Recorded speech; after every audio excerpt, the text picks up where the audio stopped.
নমস্কার, আসসালামু আলাইকুম। প্রিয় দর্শক, আপনি কি জানেন মাত্র 1170 টাকা দিয়ে আপনার জমি আপনি নামজারি করতে পারেন?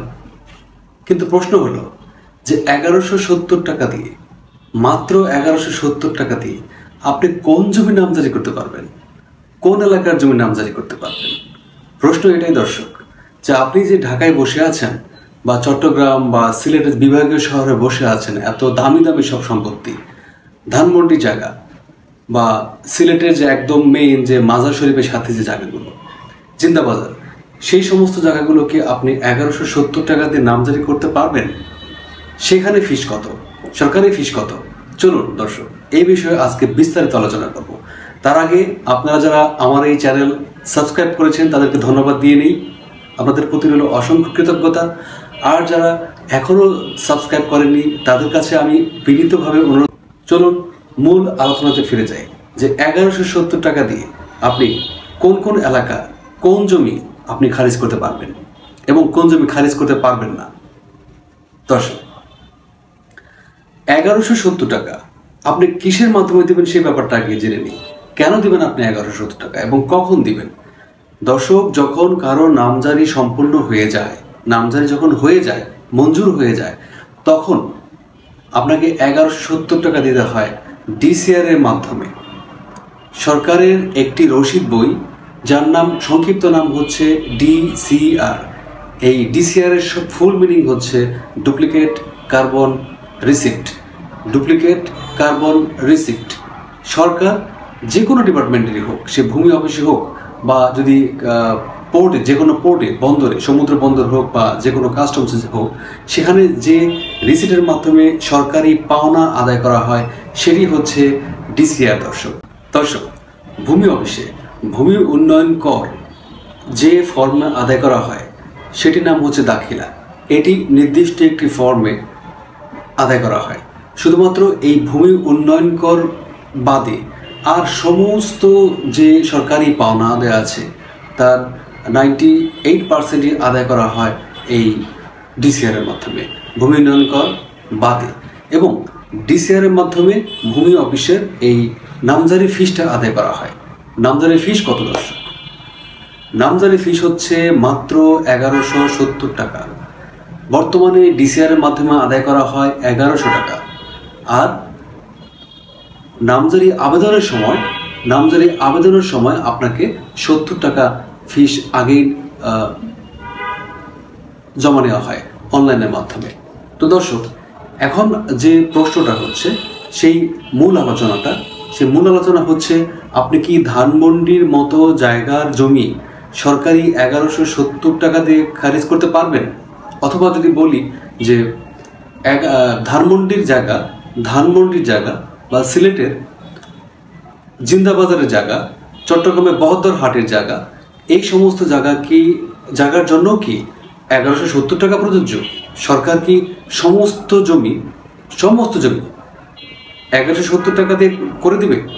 অর্থাৎ ধরুন যে সিরাজগঞ্জ আছে, সিরাজগঞ্জের যে যমুনার চর, গহীন চর, যেখানে যেতে আপনার মোটামুটি একদিন সময় লাগবে, একদম ধুধু বালু চর, সেখানকার জমি খারিজ করতে, নামজারি করতে কি 1170 টাকা লাগবে? এটাই কি পরিপত্র, নাকি সেখানে আরও কম লাগবে?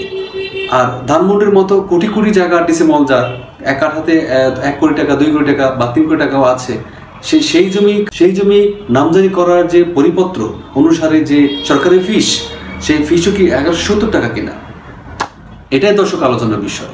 হ্যাঁ দর্শক, সরকার সমস্ত বাংলাদেশের সমস্ত শ্রেণীর জমি, সে 100 টাকা ডিসিমল হোক বা 100 কোটি টাকা ডিসিমল হোক, সেটা কোনো না, সকল জমি নির্বিশেষে, সকল শ্রেণী নির্বিশেষে 1170 টাকা ধার্য করা আছে নামজারি করার জন্য।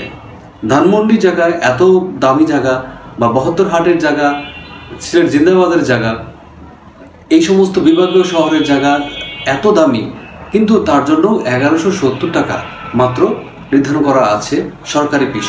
সরকার পায় মাত্র 1170 টাকা। আবার সিরাজগঞ্জ একদম কম লো রেটের জায়গা, কম দাম, যেগুলো দেখা যাবে যে কেউ 5000 টাকা ডিসিমল হলেও অনেকে নাক ছিটকাবে যে না আমি এটা কিনবো না, সেই জমি নামজারি করতেও সরকার 1170 টাকা ধার্য করেছে। ও দর্শক, বলতে ভুলে গেছি, কতটুকু সম্পত্তি আপনি 1170 টাকা দিয়ে নামজারি করতে পারবেন? কতটুকু? 1% না 0.5%? তাহলে 100% জমি নামজারি করতে কত টাকা লাগবে? ধানমন্ডির মতো জায়গায় কারো হয়তো 100% জায়গা মানে হয়তো লাখে একজনের নাও থাকতে পারে এখন, কিন্তু চরাঞ্চলে অনেকের জমি 400-500% আছে। গ্রামে যে অনেক মালিক আছে জমির, তাদের সম্পত্তি মোটামুটি আমি দেখেছি যে 25 বিঘার উপরে এরকম অনেক সম্পত্তি আছে। 25 বিঘা মানে 8 একর 25%। 8 একর 25%তে 25 বিঘা হয়, এরকম অনেক মালিক দেখেছি। তাদের সম্পত্তি নামজারি করতে কত টাকা লাগবে? যদি একটা নামজারি করতে কত টাকা লাগবে? দর্শক, একটা নামজারি করতে 1170 টাকা লাগবে।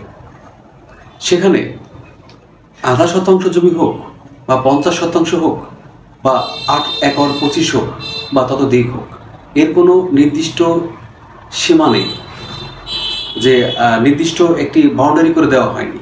যে কোনো জমি আপনার থাক, আপনি 1170 টাকা দিয়ে নামজারি করে নেবেন। এটাই দর্শক আলোচনা। অনেকেই প্রশ্ন করে যে আমাদের যে 1170 টাকা দিয়ে কি এটি ঢাকার বাইরের জমি, আর কতটুকু জমি আমি খারিজ করতে পারবো, নামজারি করতে পারবো? মূলত দুটোই প্রশ্নই আসে। সেটা হচ্ছে যে আপনি ঢাকার বাইরে হোক বা ঢাকার ভেতরে হোক, সারা বাংলাদেশের সব জায়গাতেই আপনি 1170 টাকা নির্দিষ্ট ফিস এটি। আর সারা বাংলাদেশের সব জায়গারই যে কোনো জমি, যে কোনো পরিমাণ জমি, সে 0.5% হোক বা 25 বিঘার উপরে হোক, যদি একটা খারিজ করেন, একটা খারিজের মধ্যে আপনি 1170 টাকা দিতে হবে। এই পরিপত্রটাই সরকার জারি করে রেখেছে। এর আগে 1170 টাকার আগে এটি ছিল 250 টাকা, তার আগে এটি ছিল 27 টাকা। এরকম পরিপত্র জারি হয়েছে এবং বছর বছর চেঞ্জ হয়েছে। এখন এটি 1170 টাকা জারি হয়েছে। হয়তো সম্ভবত আগামী বছরে বা আগামী কোনো ভবিষ্যতে সরকার এটিকে আরও বৃদ্ধি করবে।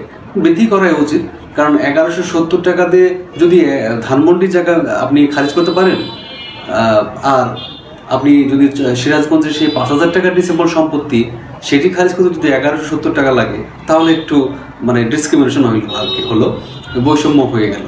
যে ওইটা হলো ধানমন্ডি যে জায়গা, সেটি হচ্ছে ধরুন 1 কোটি টাকা ডিসেম্বর, সেখানে যদি ওনার যদি সরকারি ফিস যদি 20,000 টাকা করা হয় বা 10,000 টাকা করা হয়, এটি কিন্তু মানে জাস্ট আমার নিজের কথা, তাহলে কিন্তু তাদের কোনো সমস্যা নেই।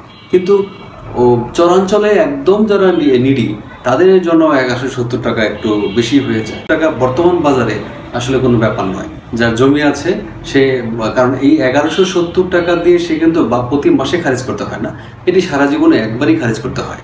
যে পর্যন্ত জমির ল্যান্ড ট্রান্সফার না হয়, জমির হস্তান্তর না হয়, সে পর্যন্ত জমি একবারই করা হয়।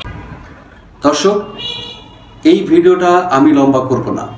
এই ভিডিওটার মাধ্যমে আমি একটা মেসেজ দিয়ে দিলাম যে আপনার জমি নামজারি করতে মাত্র 1170 টাকা লাগে, এর চাইতে বেশি টাকা লাগে না। আর সে যে জমি হোক, যে শ্রেণীর জমি হোক, যেখানকার জমি হোক, সারা বাংলাদেশে টেকনাফ টু তেতুলিয়া সকল জমি, চরাঞ্চলের জমি হোক বা ধানমন্ডির মতো একটা গুরুত্বপূর্ণ প্লেস বা রাজধানীর যে গুরুত্বপূর্ণ প্লেস যা হোক, সব জমির নামজারি করতে 1170 টাকা ধার্য করা আছে। এটাই ছিল দর্শক আলোচনা। Thanks for watching this video.